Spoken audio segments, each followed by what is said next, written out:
Hi, I'm Lisa Schnellinger of the Pickens Arts and Cultural Alliance. In this screencast, I'm going to show you how to put your business or art studio on the map, that is Google Maps, so that people can find you and come to your business. You have to start with creating a Gmail account if you don't already have one. Creating a Gmail account is really easy and it's free, so if you haven't done that already, please go ahead and do so. Once you have a Gmail account, that opens the door to all of their different free services, which we'll be talking about in other videos. So once you've got that, you want to go to gmail.com and log in under your Google account. Over here, I'm logging in as Paca Georgia because that's the Gmail account that we're going to use for this.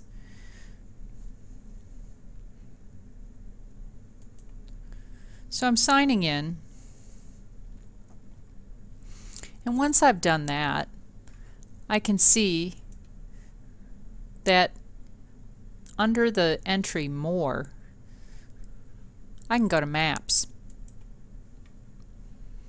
Google Maps is the location for all of Google Places. Anytime something's listed as a Google Place, you can find it on Google Maps. Google Maps is used in all kinds of applications, so if you're on this map, you're going to be much more easily found. So here you'll see it'll ask you to put your business on Google Maps. Of course, we're going to click that link. It's asking me again to sign in with my account. So I'm doing that. Alright, so it's telling you to claim your business listing on Google, which is free. So we're going to click here, list your business. The way you want to get started is to be sure that you're in the right Google account, not your personal one, but your business Google account if you have a separate one. Then all you have to do to check to make sure that there's no information already out there is to put your country and the phone number.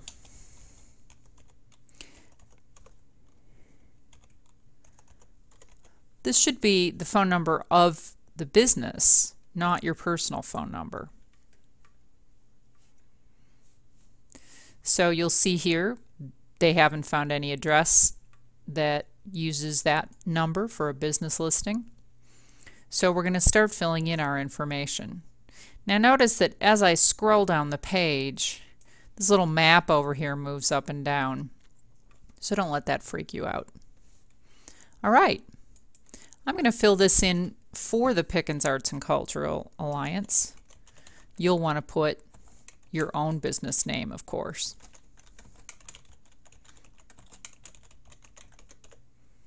All right. What it's doing over here is showing you exactly how your entry is going to look. For the street address, you want to put the exact address of the business, the place where you expect people to come.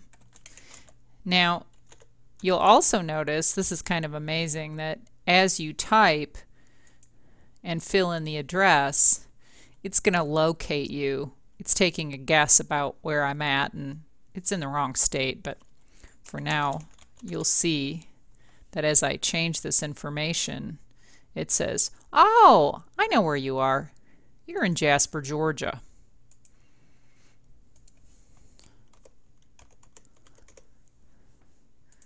So look at that. How about that? They found us on the map in the Pickens County government offices. All right, so that same thing should happen with your business. That's a very important step because if it locates you in the wrong place in this automatic map, you're also going to be wrong when people try to find you. So let's go ahead and put in our email address.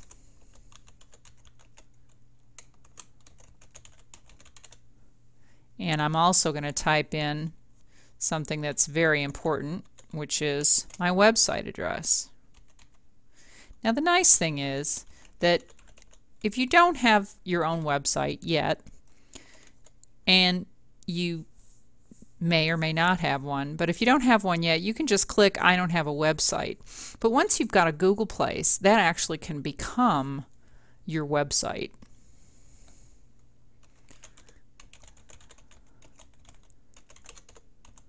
All right, we've got a really long name, so there you go. Now the description, they only allow you 200 characters here, and it's optional. It's not a required field because there's no asterisk here. It's great if you have a mission statement all ready to go. Happens that I do, so I'm going to paste it in here. But if you can't off the top of your head come up with a nice sentence to describe your business, you can leave it blank for now, but you definitely need to fill that in. That quick description is what's going to encourage people to further find out about your business. So if you're a potter, you really ought to put something about what kind of pottery you do in that little description. Just a few words that are interesting to people. All right. Now under category, I'm going to put, I started to type non, and you can see immediately it gives me some options here. It's a nonprofit organization. All right. Now, I'd like to attract more volunteers, so I'm also going to put volunteer organization. And let's see if they also have arts organization. And they do. Look at that. All right. So add as many categories as you can. That's really crucial. People might think of arts organization but not nonprofit, or they might think of volunteer but not arts when they're looking for something like PACA. So we're putting this in as many categories as we can so that we increase the odds of people finding us. Okay. So far you can see over here on the right, this is exactly how it's going to look on the website, on the online listing. All right, so continuing down, you can see that you're asked to list your service areas and location. So does your business provide services such as delivery or home repair to locations in a certain area? So that's an important question. If you've only got a storefront and that's it, then you want to check no, all customers come to the business location. However, if you were, for example, a photographer and you come to their location and take portraits, then you would want to check the second radio button. Yes, this business serves customers at their locations. So think about that when you answer that question. Under hours of operation, this is very important. Let people know when you're open. Now, for a lot of artists, we don't have very good set hours. Maybe we only come to our storefront when we need to, or we're there at different times on different weeks. In that case, you might want to say, I prefer not to specify operating hours, and that's what I've done here for PACA because we don't staff that office at the Pickens County building. However, if you do have regular hours, you most definitely should check this, and you can use these little drop-down menus here to say exactly what hours you are there. So if you want to speed up this process, if your hours are the same every day, you can use this handy little link, apply to all, and it'll make it the same hours for each of those days. Some businesses are actually open on Saturday and closed on Sunday and Monday, so that's the easy way to fix that, is over here. You can even do split hours if you like. If you check this box, it'll allow you to do that.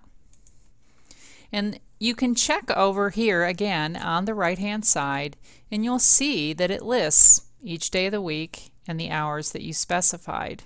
So again, this is a very handy little proofreading area over here. Since this is for PACA, I'm going to uncheck that box, but that's how it looks if you're filling in those hours. Now, under payment options, this is also important so that people know whether they ought to bring their checkbook or their credit card.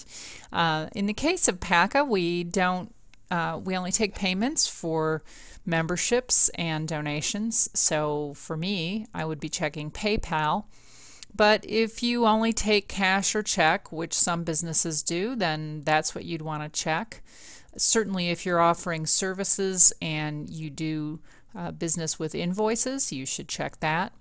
Then there are the normal credit card companies that are available. It's also financing if you sell really expensive items, or Google Checkout. So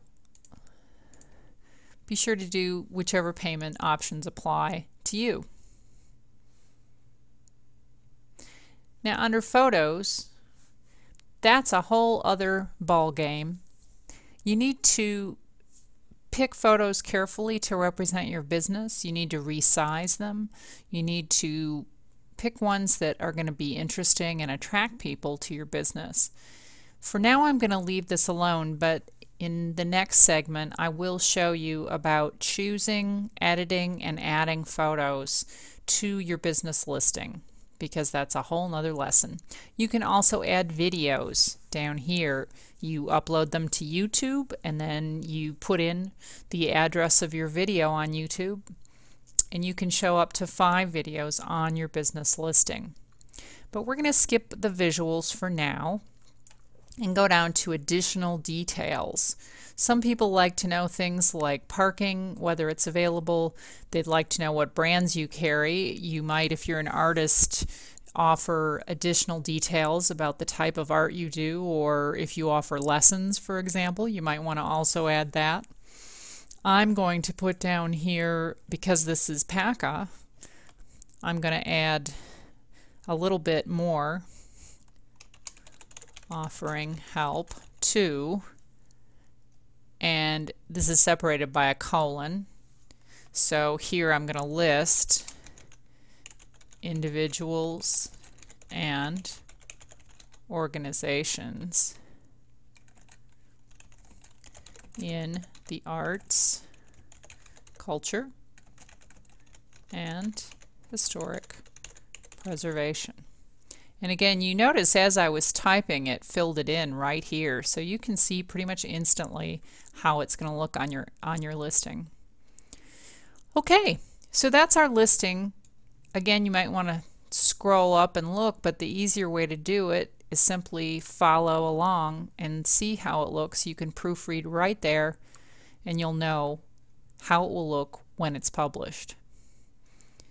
Next, we're going to click Submit. And this is important.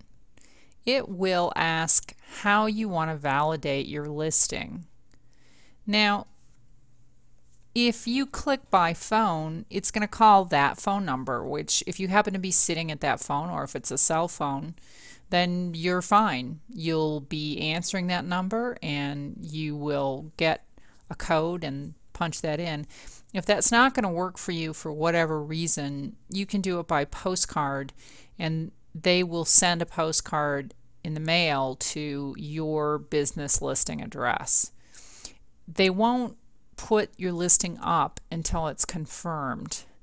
So that's an important choice for you to make. Make it carefully and be sure you have that phone near you when you go ahead and click the Finish button. So that's it for this lesson. I hope that's helpful. You can also get a lot more help about all Google services by going to the Help section for Google Places. You'll see on any Google Places page up here in the corner, there'll be Settings and there'll be Help. So you can click on that and get more assistance with how to use this particular service. Hope you'll tune in for more episodes from the Pickens Arts and Cultural Alliance. And if you'd like to support us, you can visit our website at pickensartsandculturalalliance.org. Again, this is Lisa Schnellinger. Thanks for listening.